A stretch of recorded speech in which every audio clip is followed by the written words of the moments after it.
हमारे चैनल को सब्सक्राइब कर बेल आइकन जरूर दबाएं। नमस्कार। जय तंत्र मंत्र केंद्र में मैं आप सबका हार्दिक स्वागत एवं अभिनंदन करता हूं। मेरे प्रिय भाई बहनों, आज मैं आपके लिए नवरात्रि व्रत की जानकारी एवं साधना लाया हूं, जिसके लिए देखना होगा आपको हमारा वीडियो अंत तक। यदि आपने हमारा चैनल अभी तक सब्सक्राइब नहीं किया है तो अभी अभी तुरंत लाल वाली बटन दबाओ और घंटी बजा दो। आप हमारे चैनल के सब्सक्राइबर बन जाओगे। आप हमारे फेसबुक पर, व्हाट्सएप पर, ट्विटर अकाउंट के माध्यम से और इंस्टाग्राम पर वीडियो को अधिक से अधिक शेयर कर दो और लाइक और कमेंट करना भी आपका फर्ज है। दुनिया में जिसका कोई नहीं, मैं उसका हूँ। अगर आपको अपनों ने धोखा दिया है, यदि आपको परायों ने धोखा दिया है, तो आप एक बार मुझे अवश्य आजमाएं। हमारा मोबाइल नंबर है 9305 63 71 73। अगर आपको सच्चा पवित्र निस्वार्थ दिव्य प्रेम चाहिए या सच्चा पवित्र निस्वार्थ दिव्य प्रेम देना चाहते हो तो आप मुझसे एक बार अवश्य जुड़ के देखिए। मेरे प्रिय भाई बहनों, यदि हमारे कमेंट बॉक्स में कोई चोर फ्रॉड अपना नंबर छोड़ता है, ऐसे नंबरों पर आप संपर्क बिल्कुल ना करें और सावधान रहें। यदि आप ऐसे नंबरों पर संपर्क करते हैं, आपके साथ ठगी, धोखाधड़ी कुछ भी होता है, उसके जिम्मेदार आप स्वयं होंगे। चैनल आपकी कोई भी जिम्मेदारी नहीं लेता, क्योंकि मैंने नंबर अपना बोल के बताया है और दूसरा नंबर कोई दिया नहीं है। 9305 63 71 73 यही नंबर है मेरा। मेरे प्रिय भाई बहनों, मैं राष्ट्रीय अध्यक्ष कृष्णा दल आप सबसे निवेदन करता हूं, यदि आप मानवतावादी हैं या दूसरे का भला करना चाहते हैं या आप सनातनी हैं या आप अध्यात्मवादी हैं, आप देश विदेश में विश्व के किसी भी कोने में रहने वाले हैं, किसी भी जाति धर्म से हैं, कोई दिक्कत नहीं, आप हमारे दिए हुए ज्ञान से लाभ उठा सकते हो। मेरे प्रिय भाई बहनों, देखिए, नवरात्रे 2023 में शुरू होंगे। नवरात्रे चैत्र के महीना में, यानी बासंतीय नवरात्रे इनको बोला जाता है। तो इनकी मैं आपको जानकारी बता दूं। देखिए, इसी नवरात्रि के पहले दिन से ब्रह्मा जी ने सृष्टि को रचना प्रारंभ किया था और इसी दिन से सब सृष्टि का यानी प्रादुर्भाव हुआ था, इसलिए ये सृष्टि संवत भी कहलाती है। और विक्रमादित्य ने भी इसी दिन से संवत चलाई थी, जो 2080 अब कहलाएगी। अभी तक 79 थी। मेरे प्रिय भाई बहनों, देखिए, नवरात्रि व्रत तो सभी रहते हैं, लेकिन बहुत लोग अपनी, वैसे तो जानकारियाँ बहुत ज़्यादा हैं। अगर मैं पूरी जानकारी दूं तो आप ना तो जानकारी ले पाओगे और ना मैं शायद दे पाऊंगा जानकारी, इतनी जानकारी है व्रत की। लेकिन मैं कुछ बातें बता देता हूं यहाँ पर। जैसे आपको देखो, नवरात्रि अगर आप व्रत रखते हैं तो कुछ नियम जरूरी होना चाहिए। जरूरी नहीं कि कुछ लोग कहते हैं अरे वो नवरात्रि व्रत है, पूरा परिवार नहीं व्रत है, हम परिवार में चाहे कुछ भी करें, ऐसा नहीं होता है। देखिए, नवरात्रि में व्रत अगर ना भी रहते हो तो भी कुछ नियम ऐसे हैं जिनको नियम अपने जीवन में उतार लेने चाहिए वो नवरात्रि के अंदर। जैसे नवरात्रि में लहसुन प्याज नहीं खाना चाहिए अगर आप व्रत नहीं हो तो भी। नवरात्रि में मांसाहारी भोजन, शराब इत्यादि गलत चीज़ों का सेवन नहीं करना चाहिए अगर आप करते हो तो पहले से। और अगर नवरात्रि से छोड़ सको हमेशा के लिए, आजीवन, तो फिर सोने में सुहागा। नवरात्रि में ब्रह्मचर्य व्रत सभी को रखना चाहिए, व्रत हो तो भी, नहीं हो तो भी। नवरात्रि में, और वैसे भी भगवान का भोग या माता का भोग लगा के ही भोजन करना चाहिए, लेकिन नवरात्रि में विशेष माता का भोग लगा के ही कुछ भी ग्रहण करना चाहिए, बिना भोग लगाए नहीं, अगर व्रत नहीं हो तो भी। और यदि व्रत हो तो व्रत के बारे में ये नियम तो लागू होंगे ही, उसके अलावा नमक, मिर्च, तेल, मसाला ये व्रत में नहीं लिया जाता है। हो सके तो मीठा भोजन, फलार वगैरह या मखाने की खीर वगैरह, या देखिए कोई फल, मेवा वगैरह, मिठाई वगैरह खोया की शुद्ध हो उसको ले सकते हैं। और वैसे व्रत में और भी जो है आहार लोग लेते हैं, कूटू वगैरह है, सिंगाड़े का आटा है, ये सब व्रत में लिया जा सकता है। जितना आप संयम से व्रत रखेंगे उतना ज़्यादा फायदा होगा। रखने वाले तो ऐसे भी हैं कि जल भी नहीं लेते हैं 9 दिन तक, ऐसे भी लोग हैं अभी भारत में हमारे। और ऐसे भी लोग हैं केवल जल पर व्रत रहते हैं, 9 दिन तक केवल जल पी के रह जाते हैं। और ऐसे भी लोग हैं केवल नियम बना लेते हैं कि एक लौंग का जोड़ा खा के व्रत रहते हैं रोजाना, ऐसे भी लोग रहते हैं। कुछ महान जिनको शक्तियों से संपन्न है, जो जिन पर शक्तियों की यानी कृपा है, माता की कृपा है। और अगर ऐसा संभव नहीं है तो भाई फलाहार से तो रह ही सकते हो। कुछ लोग परिवार और अष्टमी रहते हैं व्रत, यानी परिवार और अष्टमी बीच के नहीं रहते हैं, तो वो अपनी अपनी श्रद्धा है। लेकिन अगर व्रत बीच के नहीं रहते हो, परिवार अष्टमी रहते हो, तो भी खान पान का नियम तो रखना ही चाहिए कि भगवान का भोग, माता का भोग लगा के खाना चाहिए। और भूमि सहन, ब्रह्मचर्य व्रत, लहसुन प्याज का त्याग, मांसाहार का त्याग, ये तो सब करना ही चाहिए मेरे प्रिय भाई बहनों। दूसरी बात, नवरात्रि के अंतर्गत और किसी भी शुभ काम में पीला या लाल वस्त्र पहना जाता है। भाई अगर हैं तो पीला, बहनें माताएं हैं तो लाल वस्त्र पहने, गुलाबी, लाल, मैरून, रेड, कुछ भी चलेगा। तो ये तो वस्त्रों की बात हो गई। और वैसे भी कभी मंदिर में या किसी भी तीर्थ में या किसी भी शुभ काम में काला और नीला वस्त्र पहन के नहीं जाना चाहिए। काला और नीला ध्यान रखिएगा।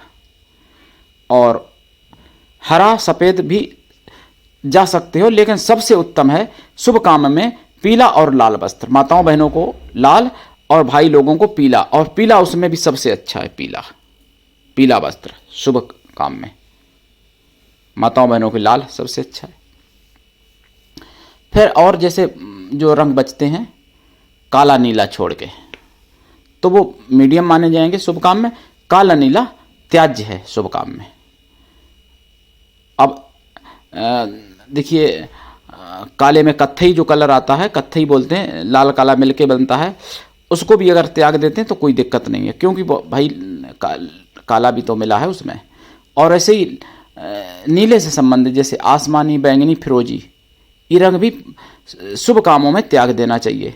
इन वस्त्रों को मतलब इस रंग के वस्त्रों को। और व्रत में वैसे तो हमेशा ही ब्रह्म मुहूर्त में उठना चाहिए, लेकिन व्रत में अक्सर ब्रह्म मुहूर्त में उठ जाना चाहिए 4 बजे से पहले।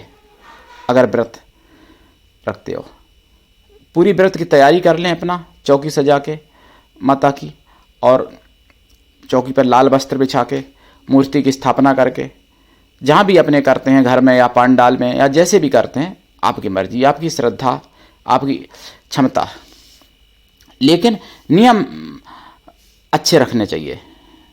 तो व्रत में लड़ाई झगड़ा से भी दूर रहना चाहिए, और जहाँ तक हो सके झूठ का त्याग कर दो बिल्कुल। अगर किसी के प्राण बच रहे हैं या किसी का भला हो रहा है तो झूठ बोल सकते हो, उसमें कोई पाप नहीं है। अगर किसी को जान बचाने के लिए झूठ बोला जा रहा है, तो किसी की आपत्ति बचाने के लिए झूठ बोला जा रहा है, तो ये सारे नियम सभी व्रतों में यानी कॉमन हैं। और नवरात्रि में लौंग तो पूजा में जरूर चढ़ाएं, यानी 11 लगाते हैं तो लौंग जरूर चढ़ाएं, बिना लौंग के मतलब इतना ज़्यादा नहीं। और यदि आप धन प्राप्त करना चाहते हैं तो कमल गट्ठा से भी आहुति दें माता की। अगर आप 11 लगाते हो या हवन करते हो या पंडित जी से करवाते हो तो आप कमल गट्ठा की आहुति जरूर डालो, लक्ष्मी मंत्रों से और दुर्गा जी के मंत्रों से। मैं यहाँ पर एक देखिए, वैसे तो बहुत से मंत्र हैं, मैं बाधा निवारण के लिए एक मंत्र यहाँ पे चाहता हूँ आपको दे दूँ। और बाधा निवारण मंत्र दुर्गा जी का, जो नवरात्रे से प्रारंभ करके और अपना आजीवन कर सकते हो, नहीं तो फिर नवरात्रे में तो करना ही चाहिए। देखिए, शुद्ध गाय का दूध और जल, गंगा जल, यानी गाय का दूध और गंगा जल मिला के रख लें। ये प्रयोग मैं बता रहा हूँ और साधना भी है ये। 1 गिलास रख लें, 1 कप रख लें, 1 लोटा रख लें, आपकी मर्जी। यदि हो सके, अगर आप चाहते हो तो उसमें थोड़ा सा गुलाब जल भी डाल सकते हो, नहीं तो इतना ही 2 ही चीज़ें ठीक है, गंगा जल और देसी गाय का दूध। दुर्गा जी के सामने रख लें, धूप दीप जला के बैठ जाएं, घी का दीपक जला के, लाल आसन पर या काले आसन पर भी बैठ सकते हैं। हाँ, आसन ऊन का काला चल सकता है पूजा में, वस्त्र नहीं, आसन ऊन का काला भी चल जाएगा पूजा में, वो मृग चरम के बराबर महत्व रखता है। अगर लाल नहीं है तो वैसे तो हो सके तो लाल ही इस्तेमाल करें दुर्गा माता की पूजा में।